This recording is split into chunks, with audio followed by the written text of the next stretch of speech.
We can also use formula to fill in gaps.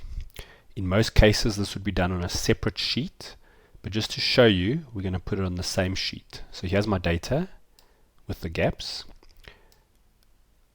We're just going to copy and paste the headings. And what we're going to use is a formula. We're going to use the if formula. And what the if formula is going to say is look at the corresponding cell. If there's something in there, use it. If there's not, look one above yourself. So I'm going to go find the if function. I'm going to tell Excel, look at that cell there, no dollar signs. Is it equal to a blank?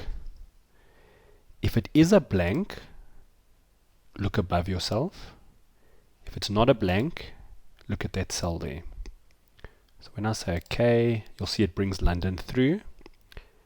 When I copy it down, notice it says London again. What it's doing is it's looking here, seeing it's a blank, and knowing that if it's a blank, it must look up. So we can now copy it all the way down. You'll see it does it that way. If I copy it across, you'll see it does the same thing.